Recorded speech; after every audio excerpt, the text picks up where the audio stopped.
Good evening শুভ বন্ধুরা। তো আজকে রাত্রেবেলাও নিয়ে চলে এলাম অনেক দিন পরে ভিডিও বানাতে। তো আজকে এমনি স্পেশাল কিছু না, তবে আবার বাচ্চাদের জন্য স্পেশাল আলু ফ্রাই। এখানে অনেক কিছু সরঞ্জাম গুছিয়ে নিয়েছি, যেহেতু আমি রান্না করছি। ওই যে ভাত ওখানে আমার হয়ে গেছে, এখানে ডাল হচ্ছে, সেদ্ধ হচ্ছে, টক ডাল করবো, আলু পেঁয়াজ ভাজা করব। আর এখানে বাচ্চারা সন্ধেবেলা টিফিন কি খাবো, তোমার একটা অন্য কিছু বানিয়ে দাও, তার জন্য আলু ফ্রাই করব।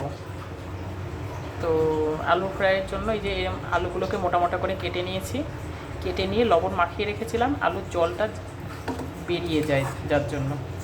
এই যে এই দেখো কতটা আলুর জল বেরিয়েছে।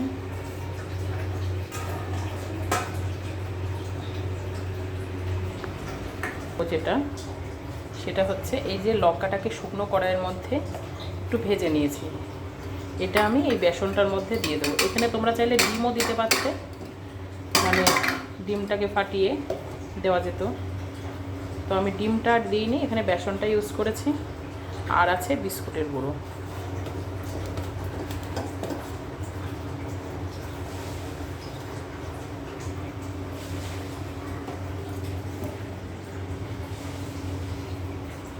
এর মধ্যে একটু মেখে নেব।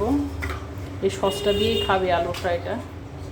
তেলটা গরম হয়ে গেছে, এবার চলো এই যে এইরকমভাবে বেসনের মধ্যে একটু চুবিয়ে নিতে হবে, নিয়ে তারপরে এই বিস্কুটের গুঁড়োর মধ্যে কোট করতে হবে। এরমভাবে দুবার করতে হবে, বুঝলে?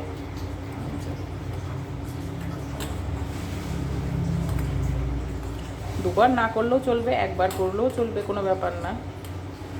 এইরকমভাবে দিয়ে দেব, বুঝতে পেরেছো? এবার আমি এরকম সব আলুগুলো একবারে দিয়ে দেবো, তাহলে কি আমার সুবিধা হবে, বুঝতে পেরেছো? এই যে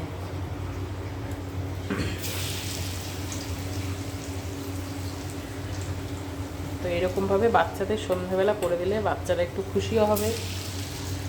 রোজ একঘেয়েমি তো ওদের সব কিছু ভালো লাগে না, নিত্য নতুন স্পেশাল। আমি তো সেরকম কিছু বানাতে পারি না, তেলটা খুব তেতে গেছে। তো চলো তোমাদের ভাজা করে তারপর দেখা। এই দেখো আরও কটা ভাজছি। তাপটা একদম আস্তে রাখতে হবে, তাহলে কি আলুটা যে আছে ওটা তো আমি কাঁচা আলুই রেখেছি, ওটা ভেজে কিংবা সেদ্ধ করে নিই। তো তাপটা আস্তে দিলে আলুটাও ভেতর থেকে একদম পরিপূর্ণভাবে ভাজাটা হয়ে যাবে, বুঝতে পেরেছো? এখানে তোমরা এই ব্যাটারটা ডিমেরও করতে পারো, আমি এখানে বেসন দিয়ে করেছি। বেসনটাকে একদম খুব পাতলাও না খুব ঘনও না, এরমভাবে গুলে নিতে হবে। আর এখানে বেশি তেল দিলে চলবে না, অল্প তেলেই ভাজাটা করতে হবে, তাহলে ভাজাটা খুব সুন্দরভাবে হবে, দেখে বোঝাই যাচ্ছে। আর এই দেখো কি মচমচা হয়েছে, এই দেখো একটা তোমাদের এই মানা হয়েছে, এদিকে তাকিয়ে তাই দিদিকে একটা নিয়ে গিয়ে দাও। ঠিক আছে, আমি আরও করে দিচ্ছি তোমাদের। তো এই দেখো এইগুলোও হয়ে গেছে, এইগুলো তুলে নেব। এইরকমভাবে ভাজা করে নিতে হবে। তো এই যে এইভাবে আবারও বাকি যেগুলো আছে, এই যে খুব আস্তে আস্তে করে ভাজতে হবে।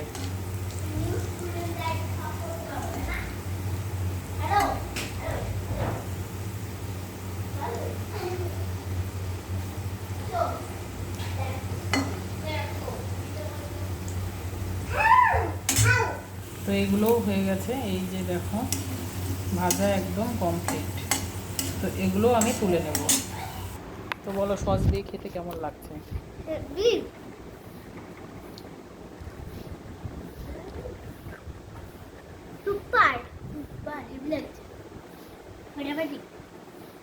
দিয়ান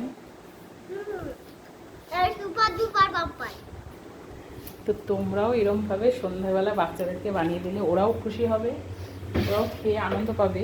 মানে একটা অন্যরকম একটা ইউনিক না, আলু ফ্রাই অনেকেই খাই, তো অনেক রকমভাবেই করে, তো আমিও এরকমভাবে করে দিলাম বাচ্চাদের।